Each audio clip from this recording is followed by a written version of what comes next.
teman-teman, masih membahas animasi Donghua Shaolan. Setelah kemarin kita telah mengulas tuntas 10 episode pertamanya yang menceritakan mengenai masa kecil Tangshan, sekarang saatnya kita melanjutkan kisah Tangshan di masa remajanya.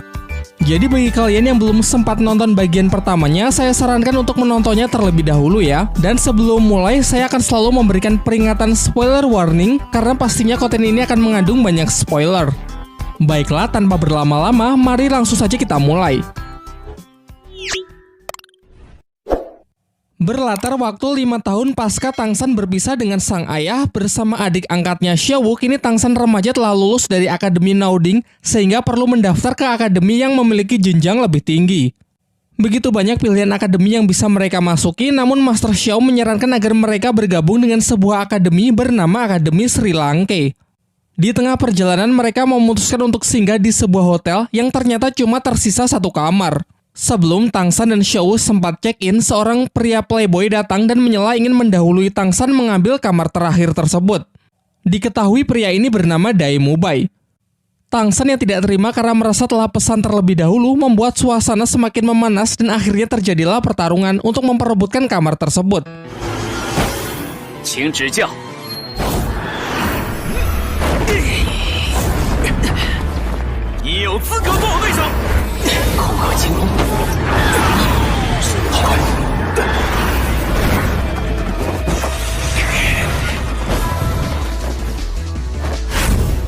Diperlihatkan kalau Dai Mubai ini adalah seorang master roh berjenis hewan harimau putih dengan kekuatannya yang berada di level 37.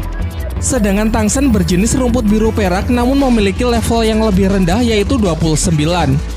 Akan tetapi baik tipe kekuatan roh pelindung maupun perbedaan level yang tak begitu jauh belum cukup untuk bisa menentukan siapa yang lebih kuat.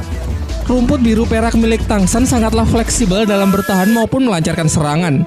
Namun Dai Mubai terlihat lebih gesit karena selain berdamage tinggi, energi roh yang ia lepaskan juga membentuk perisai yang melindunginya dari serangan Tangshan dan cakarnya sangat efektif untuk memotong rumput biru perak. Ketika Dai Mubai lengah, Tangshan berhasil menangkapnya dan mulai menyebarkan racun. Sayangnya sedari awal Dai Mubai menyembunyikan kekuatannya yang tidak diperhitungkan oleh Tangshan. Sampai pada akhirnya Tangshan pun dibuat tak berkutik, namun Dai Mubai memutuskan untuk melepaskannya dan pergi begitu saja. Di kamar hotel, Tangshan teringat oleh seseorang yang pernah ia lawan di masa lalu yang kekuatannya mirip dengan Dai Mubai. Kala itu ia dapat dengan mudah mengalahkannya hanya dengan satu serangan menggunakan senjata jarum emas yang dapat menembus perisainya dan memiliki efek serangan perusak dari dalam.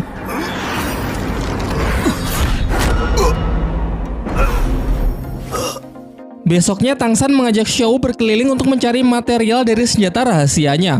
Sampailah mereka ke sebuah toko barang antik dan di sana Tangshan melihat bongkahan batu yang istimewa. Si pemilik toko pada awalnya mempermainkan Tangshan dengan memberikan harga yang sangat mahal. Namun setelah ia tahu kalau Tangshan adalah murid dari Master Xiao dengan melihat sabuk hitam yang Tangshan kenakan, ia pun bersedia memberikan batu tersebut secara cuma-cuma.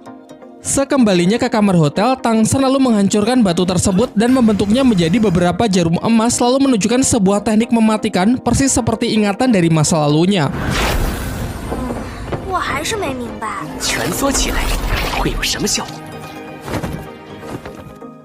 Singkat cerita, bersama Xiaowu ia telah sampai di tempat pendaftaran Akademi Sri Lanka. Di sana banyak para pendaftar yang tidak diterima karena pemilik akademi hanya menerima orang dengan level kekuatan di atas 21 atau yang ia sebut dengan istilah pemilik kekuatan monster. Diperlihatkan Dai Mubai yang ternyata merupakan murid senior di Akademi Sri Lanka. Ia menunjukkan kekuatannya yang seketika membuat para pendaftar menjadi pesimis. Tak lama setelah itu datanglah seorang gadis bernama Ning Rongrong yang langsung diterima karena ia telah mencapai level 26 dan berasal dari klan ternama yakni klan Cahaya Kibau. Sebuah klan yang dikatakan memiliki jenis roh pelindung tipe support terkuat di dunia Daoluo.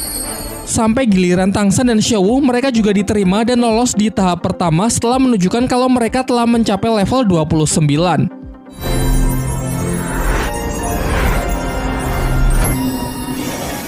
Dai Mubai lalu diperintahkan untuk mengantar mereka menuju tes berikutnya karena untuk menjadi murid Akademi Sri Lanka mereka harus lolos dalam 4 tes. Sembari menjelaskan kalau sebenarnya ia tengah mencari seorang pasangan yang serasi dengan roh pelindung miliknya. Karena dikatakan kalau penggabungan dua kekuatan roh pelindung yang serasi akan melahirkan sebuah kekuatan baru yang sangat kuat. Memasuki gedung akademi yang terlihat kurang meyakinkan. Tangsan di sana bertemu dengan seorang pria yang menawarkan sosis bernama Oishike. Oishike merupakan murid Akademi Sri Lanka yang seangkatan dengan Daimumbai dan memiliki kekuatan roh pelindung yang sangat unik, yaitu tipe support makanan. Salah satu yang menjadi skill andalannya adalah menciptakan sosis pemulih stamina. Sementara itu, Daimumbai membawa satu pendaftar lagi yang lolos tes tahap pertama yang bernama Suying. Ia telah mencapai level 27 dengan kekuatan roh pelindung jenis hewan kucing neraka. Singkat cerita, diajaklah mereka berempat untuk mengikuti tes terakhir karena kekuatan mereka berempat yang dinilai sudah sangat kuat sehingga tak perlu mengikuti tes kedua dan tes ketiga. Dalam perjalanan, Daimumbai menjelaskan bahwa Akademi Sri Lanka berdiri secara independen tanpa terikat dengan kerajaan manapun. Selain itu, tercatat hanya memiliki 42 murid sejak didirikan 20 tahun yang lalu, sehingga rata-rata hanya menerima 2 murid saja per tahun. Kedua hal inilah yang menjadi alasan mengapa akademi ini sangatlah miskin. Sang kepala akademi memegang prinsip bahwa lebih baik akademinya ditutup daripada hanya menerima orang-orang lemah. Bahkan akademi juga memiliki standar yang tinggi dengan menargetkan bahwa seorang siswa harus bisa mencapai level lebih dari 40 sebelum berusia 20 tahun. Hanya sedikit orang yang berhasil lulus dari akademi, sisanya bahkan ada yang mati saat berburu siluman roh demi berusaha meningkatkan level. Daimumbai lalu memperkenalkan para calon murid baru dengan salah satu guru yang dipanggil Guru Zhao, seorang master roh yang sudah mencapai level 76. Karena terlalu bersemangat melihat para murid baru di tahun ini yang lumayan berpotensi, Guru Zhao pun mengubah tes ke tahap keempat yang awalnya pertarungan melawan Daimumbai, kini justru ia ambil alih. Dengan kata lain, mereka berempat harus bertarung melawan Guru Zhao di tes kali ini. Guru Zhao merupakan master roh yang telah mencapai level 76 dengan kekuatan roh pelindung tipe hewan beruang berbulu emas, memiliki pertahanan super kuat, dan dikatakan sama sekali tidak punya kelemahan. Kemudian Guru Zhao menyampaikan aturan, yaitu jika mereka bisa bertahan sampai satu dupa habis terbakar, maka mereka akan dinyatakan lolos. Namun sebaliknya, jika mereka tidak bisa, maka mereka harus pulang. Ia lalu memberikan waktu kepada Tangsan dan yang lainnya untuk saling bekerja sama dan berdiskusi sebelum pertarungan dimulai. Tangsan pun menginisiasi untuk membuat rencana kerjasama, dimulai dari memperkenalkan kekuatan mereka masing-masing. Suying memiliki roh pelindung bernama kucing neraka bertipe assassin yang mengandalkan kecepatan tinggi. Sedangkan Ning Rongrong adalah tipe support yang memiliki roh pelindung berwujud pagoda cahaya 7 bintang. Dua skillnya yaitu memberikan buff kecepatan dan kekuatan 30% kepada target yang ia kehendaki. Setelah formasi terbentuk, pertarungan pun dimulai.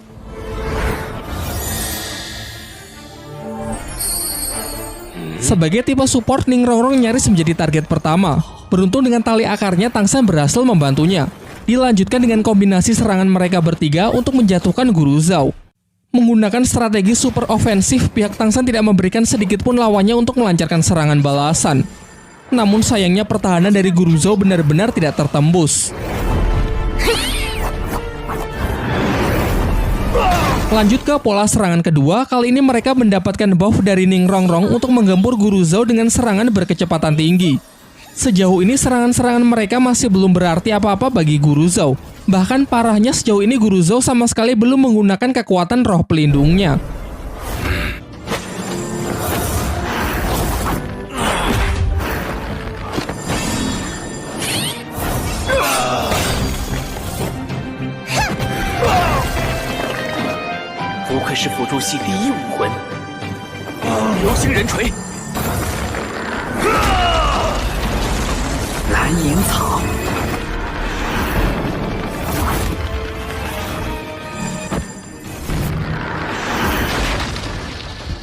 Fatality. Sampai ketika Tangsan berhasil mendesaknya menggunakan penjara tali akar beracun, akhirnya memaksa Guru Zhao untuk serius. Ia pun menunjukkan kekuatan roh pelindungnya yang sontak membuat keadaan menjadi berbalik. Pihak Tangsan yang sudah mengeluarkan seluruh tenaganya kini benar-benar tak sanggup lagi berdiri. Akan tetapi saat melihat Xiao terluka akibat melindunginya, ia merasa telah menjadi kakak yang tidak berguna. Lantas ia pun emosi dan mencoba melawan seorang diri dengan menggabungkan teknik mata rahasia, telapak tangan besi dengan kemampuan rumput biru peraknya.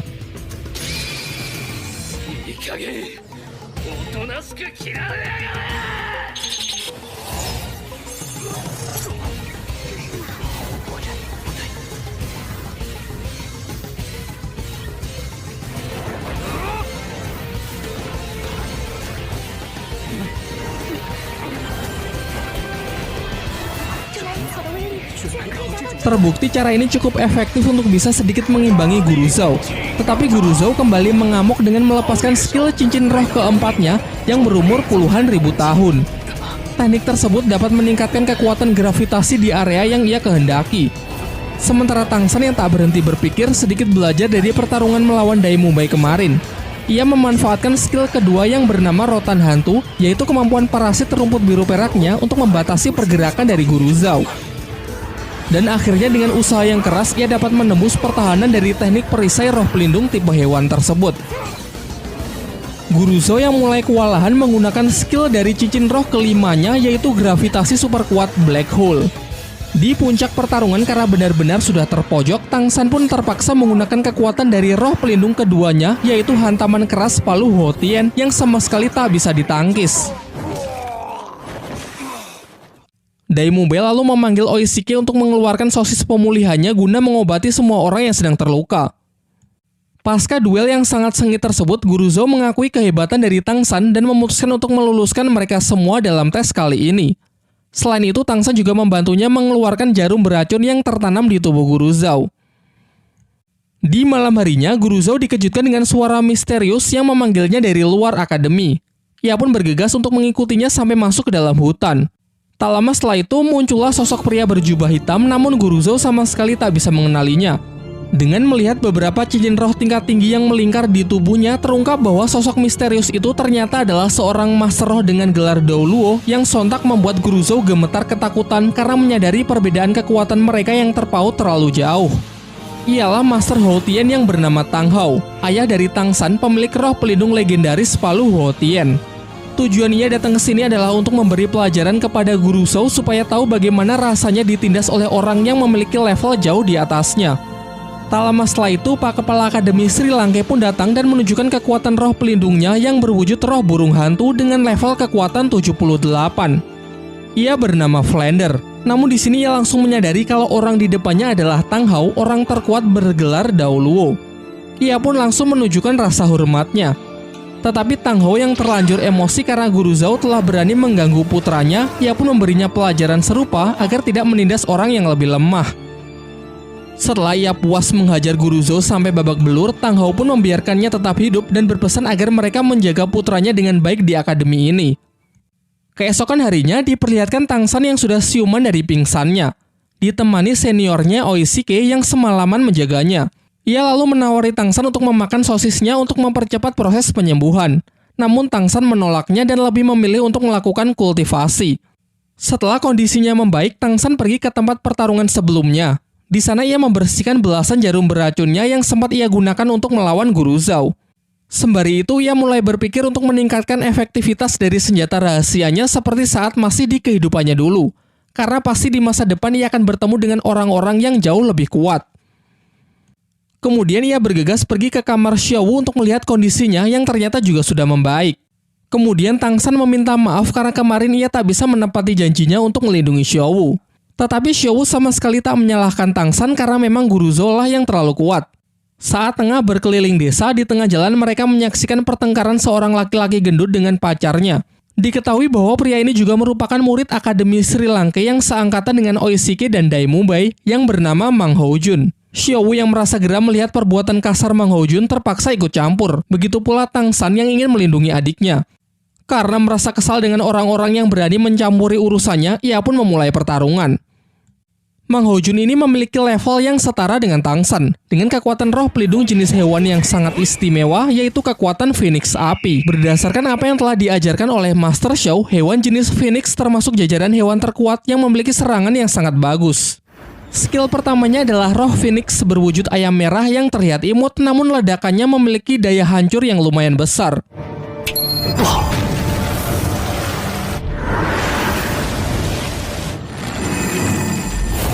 Dalam upayanya, Tang San mencoba menangkap Mang Hao Jun menggunakan tali akarnya. Namun tidak berhasil karena jenis roh pelindung tumbuhan ternyata sangat lemah jika harus berhadapan dengan tipe elemen api. Sampai akhirnya mengandalkan kelincahan dan paras imutnya membuat Mang Hao Jun lengah sehingga Xiao Wu berhasil mendaratkan pukulannya kepada Mang Hao Jun. Untung saja sebelum pertarungan semakin serius, Dai Mumbai datang untuk memisahkan mereka. Saat suasana sudah tenang, Daimube lalu menjelaskan bahwa Akademi Sri Lanka di tahun ini hanya memiliki 3 murid, yaitu dirinya, Oishike, dan Mang Hojun. Kemudian ia juga menjelaskan kalau kekuatan roh pelindung milik Mang Hojun mengalami mutasi. Dari yang awalnya hanya burung biasa, bermutasi menjadi Phoenix api dengan kekuatan elemen api yang sangat kuat. Namun bisa dikatakan kalau mutasi tersebut tidaklah sempurna karena memiliki efek samping, yaitu akan membuatnya cepat emosi dan kehilangan kendali atas dirinya sendiri. Saat hal itu terjadi, ia bisa membakar apapun yang berada di dekatnya. Singkat cerita, semua murid, baik senior maupun para murid baru dikumpulkan untuk bertemu Kepala Akademi Sri Lanka yang bernama Flander, yang juga merupakan pendiri dari akademi ini. Dalam sambutannya, ia mengucapkan selamat kepada para murid baru yang mulai sekarang akan menjadi bagian dari Akademi Sri Lanka. Kemudian ia memerintahkan Oishike dan Ningrongrong untuk berlari mengelilingi desa sebanyak 20 putaran. Sementara Daimube dan Mang Hojun ditugaskan untuk menyampaikan segala aturan akademi kepada para murid baru. Namun sebelum itu, Flander mengajak Tangsan bicara empat mata untuk menanyakan bagaimanakah kabar dari Master Xiao. Lalu Tangsan memberikan surat dari Master Xiao yang dititipkan kepadanya sebelum berangkat. Entah apa isi surat tersebut, yang pasti hal itu membuat Flander merasa sangat gembira. Sementara itu, kita diperlihatkan kerajaan klan Qibao yang juga merupakan tempat asal dari Ningrongrong. Terlihat di sana ada ayah Ningrongrong yang bernama Feng Zi. Tengah mendapatkan laporan dari seorang pendekar pedang bernama Jiansu mengenai Ningrongrong yang telah melarikan diri dan memilih bergabung dengan Akademi Sri Lanka. Sang ayah cukup merasa lega setelah tahu bahwa Akademi Sri Lanka adalah akademi yang cukup baik. Namun Jiansu yang merupakan paman dari Ningrongrong merasa sedikit cemas dan ingin memastikannya sendiri. Kembali ke Akademi Sri Lanka, semua murid kembali dikumpulkan termasuk Ningrongrong dan Oishike yang telah menyelesaikan lari 20 putarannya. Di sini Flander menanyakan kepada mereka apakah mereka berdua telah menyelesaikan tugas yang ia berikan. Dengan ekspresi ragu, Oishike pun mengiyakan pertanyaan tersebut. Namun Flander tahu kalau Oishike telah berbohong dengan mencoba melindungi Ningrongrong. Ternyata ia sendiri diam-diam telah mengawasi mereka. Oishike memang telah menyelesaikan 20 putarannya. Namun Ningrongrong baru 1 putaran malah pergi jalan-jalan ke kota untuk makan-makan. Hal ini jelas membuat Flander sangat marah karena Ningrongrong telah melanggar peraturan akademi di hari pertamanya. Ia kemudian memberinya 2 pilihan. Ingin pergi dari akademi atau meminta maaf dan berjanji tak akan mengulanginya lagi.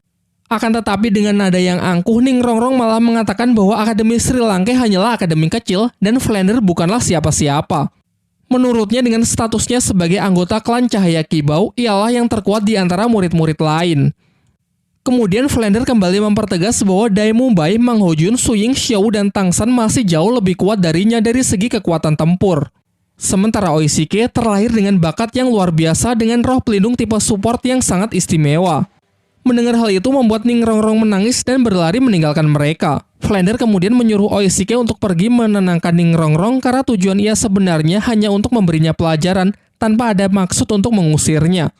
Singkat cerita, pada malam harinya, sebagai latihan pertama, para murid diajak pergi ke kota untuk mengikuti sebuah turnamen. Turnamen tersebut adalah sebuah ajang pertarungan para master roh yang mungkin memiliki level di atas mereka.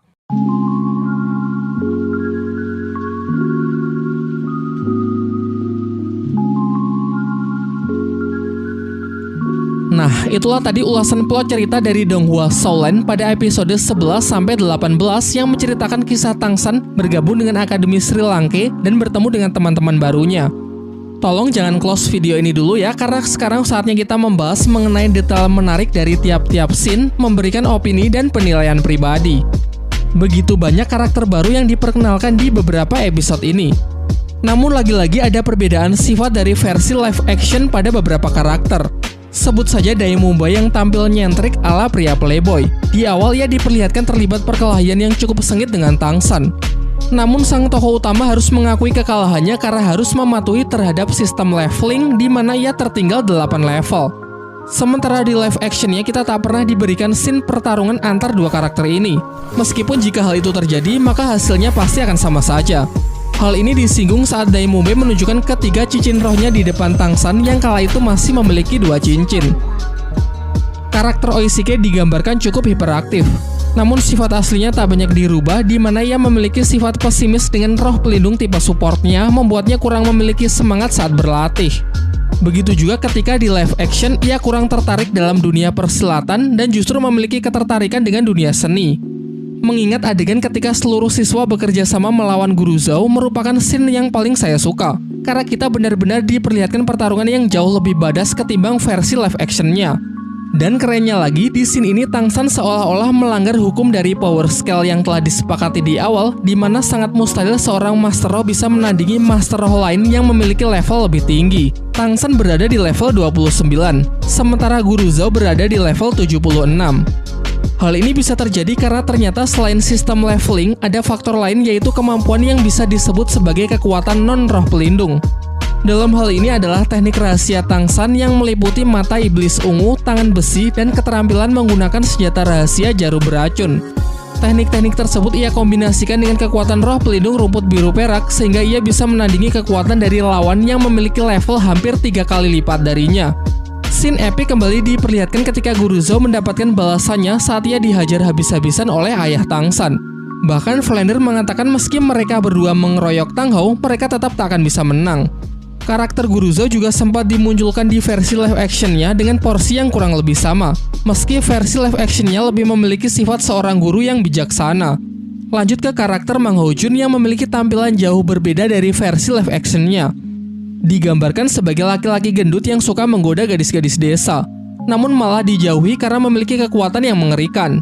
Di sini ia diperkenalkan sebagai murid senior Akademi Sri Lanka yang seangkatan dengan Dai Mumbe dan Oishike.